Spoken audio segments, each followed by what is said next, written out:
미라클 모닝 애청자 여러분 안녕하십니까? 매일 아침 우리는 창세기 49장에서 야곱이 죽기 전 자기의 12 아들들을 축복하는 말씀을 차례로 연구해서 우리에게 주시는 말씀을 받도록 하겠습니다. 이스라엘의 12 아들은 이렇습니다. 창세기 49장에서 나오는 순서대로 말씀드리면 루벤, 시므온, 레위, 류다, 스불론, 이사갈, 단, 갓, 아셀, 납달리, 요셉, 베냐민입니다. 오늘은 그 첫째 아들 루벤에 대한 말씀을 드리도록 하겠습니다. 창세기 49장 3, 4절에 보면 루벤아 너는 내 맏아들이요 내 능력이요 내 힘의 시작이요 위엄이 뛰어나고 권능이 뛰어나도다. 네가 물과 같이 불안장하여 뛰어나지 못하리니 이는 네가 네 아버지의 침상에 올라 그것을 더럽혔기 때문이로다. 그가 내 침상에 올랐도다 라고 말씀했습니다. 루벤은 뭔가 거창하게 3절을 말씀했는데 4절은 쪼그라든 느낌입니다. 3절에서 나오는 루벤은 맏아들다운 모습입니다. 야곱도 그렇게 부르고 있습니다. 원래 맏아들은 부모님들이 기대하는 바가 큽니다. 그리고 첫째를 기를 때에는 기대감이 너무 크기 때문에 때론 엄격하기도 하고 때로 모질게 키우기도 하는 것이 부모들의 모습입니다. 3절의 기대대로 4절은 루벤을 향하여 더 많은 축복을 해주어야 하는데 그런데 완전 쪼그라든 모습입니다. 네가 물과 같이 불안정하여 뛰어나지 못할 것이다. 위엄이 뛰어나고 권능이 뛰어나지만 불안정한 그의 삶은 뛰어나지 못할 것이라는 말씀입니다. 아니 맏아들이 어쩌다가 이렇게 되었을까요? 기대했던 장자의 축복을 잃어버린 아들. 아버지 야곱은 왜 루벤을 향하여 이렇게밖에 할 수가 없었을까요? 우선 루벤을 좀 알아가야 이 말씀에 대한 해답이 나옵니다. 첫째로 루벤의 출생부터 살펴보겠습니다. 창세기 29장 31절 32절에 보면 주께서 레아가 미움받는 것을 보시고 그녀의 태를 여셨으나 라헬은 수태하지 못하였더라. 레아가 수태하여 아들을 낳고 그의 이름을 루벤이라 하였으니 이는 그녀가 이르기를 주께서 분명히 나의 고통을 보셨으므로 이제는 내 남편이 나를 사랑하리로다 하였기 때문이더라 라고 말씀했습니다. 레아는 자기 아버지 등에 밀려 억지로 결혼은 했지만 첫날 밤을 지내고 나서 야곱이 자기 동생 라헬을 사랑하고 자기는 미워한다는 것을 알고 있었습니다. 그런데 그런 모습도 우리 하나님이 아셨습니다. 그래서 라헬의 태의 문을 먼저 여신 것이 아니라 레아에게 먼저 자식을 주셨습니다. 그래서 레아가 아들을 낳습니다. 그러면서 이름을 지었는데 그 이름이 루벤입니다. 뜻은 보라 아들이다 라는 뜻입니다. 남편이 자기를 사랑하지 않는다는 마음을 갖고 있는 레아에게는 이 아들이 얼마나 큰 위로와 기대가 되었겠습니까? 그러면서 이렇게까지 말합니다.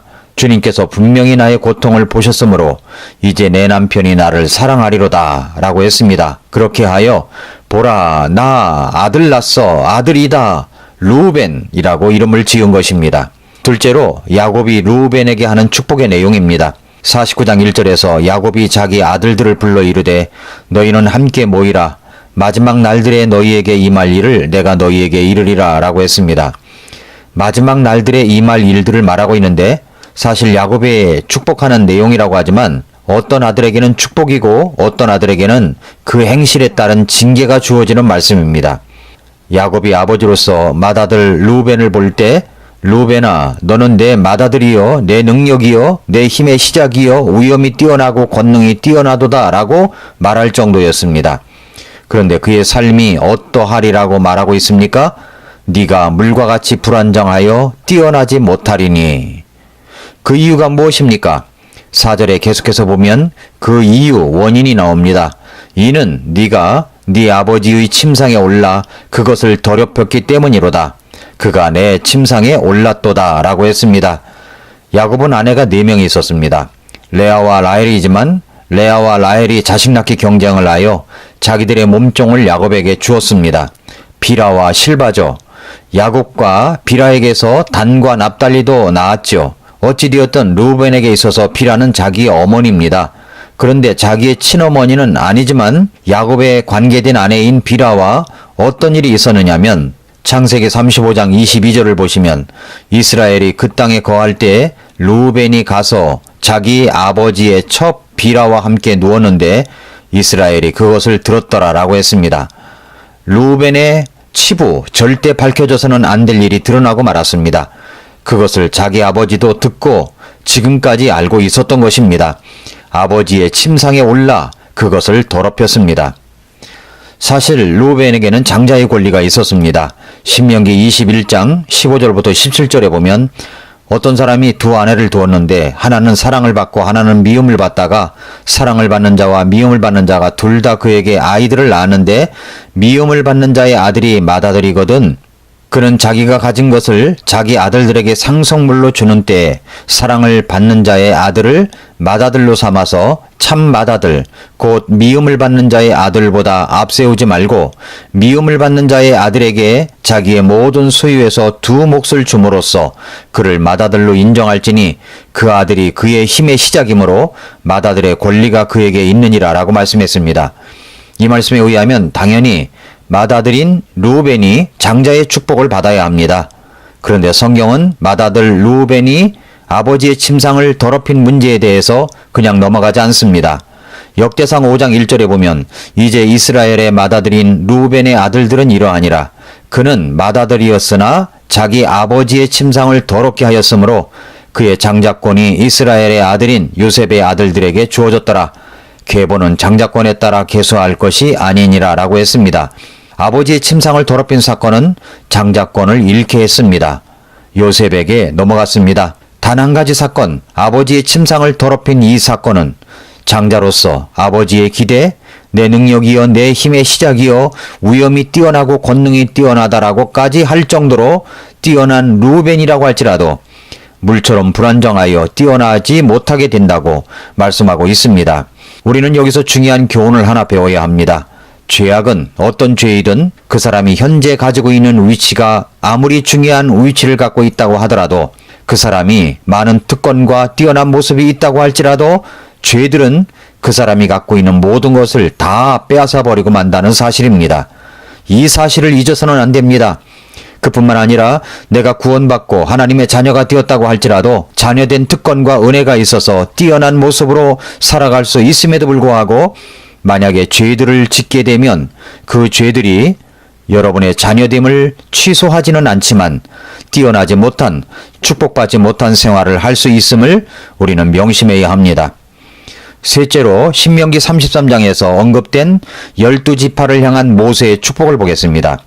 신명기 33장은 모세가 이제 가나안 땅을 들어가기 직전에 지금까지 함께한 12지파를 향한 축복의 말씀을 하시는 내용입니다.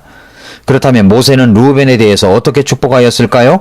신명기 33장 6절을 보면 루벤은 살고 죽지 아니하며 그의 사람들이 적지 아니하기를 원하노라 라고 했습니다. 비록 루벤이 아버지의 침상을 더럽힌 결과로 자손들이 뛰어나지 못하게 되는 징계를 받긴 받았지만 모세는 루벤 지파를 향한 축복과 은혜를 다시 주어지기를 바라는 말씀을 하고 있습니다.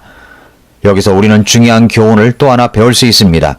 그것은 우리가 하나님의 자녀일지라도 죄들을 짓게 되면 자녀됨이 취소되지는 않지만 하나님의 자녀로서의 특권과 축복을 빼앗길 수 있습니다.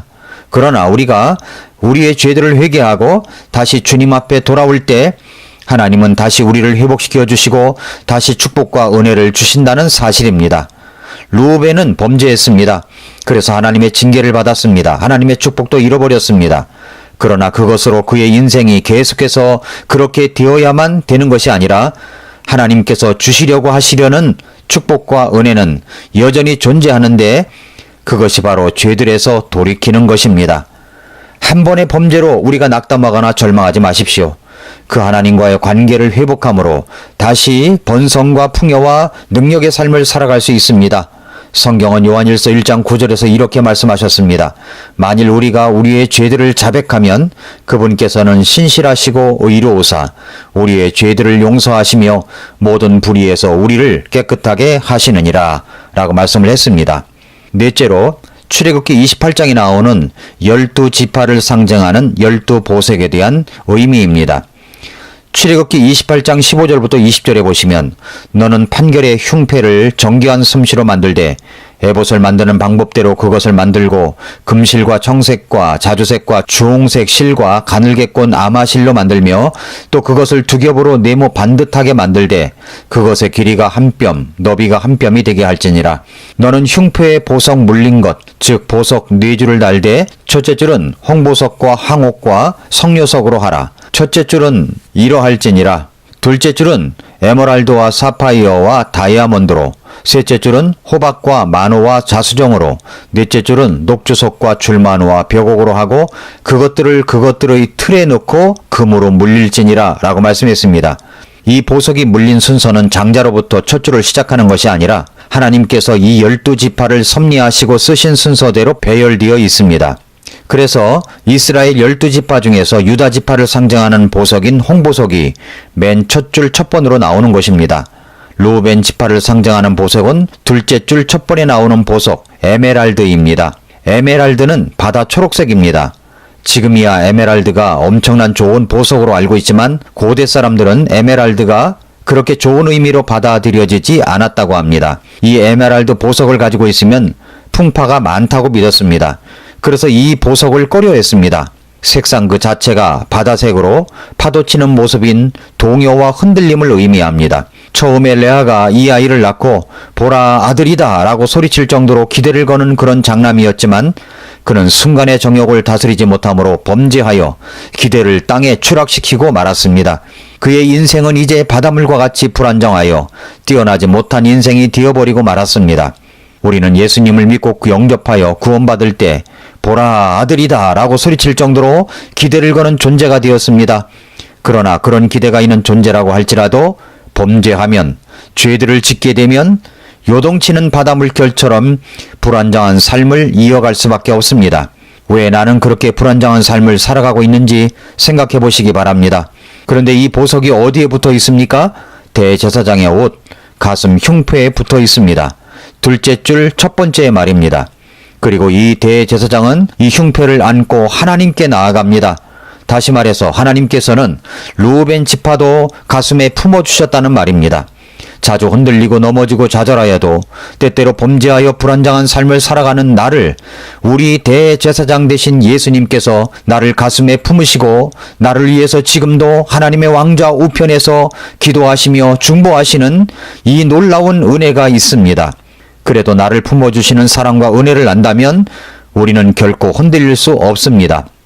사랑하는 애청자 여러분, 루벤을 통해서 주시는 이 영적 교훈을 잊지 마십시오. 죄를 지으면 반드시 하나님께서 그것에 따른 대가를 주신다는 사실입니다. 하나님은 다 알고 계십니다. 모르시는 것이 아닙니다. 우리가 기억하는 죄들은 다소 일부분일 뿐입니다. 하나님께서 기억하시는 죄들은 전체 헤아릴 수 없을 정도일 것입니다.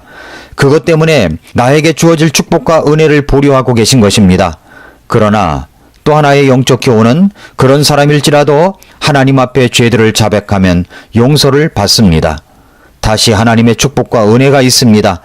여전히 나를 가슴에 품어주시고 기도해 주십니다. 이 웬 은혜입니까? 이 웬 페이버입니까? 오늘도 미라클 모닝입니다.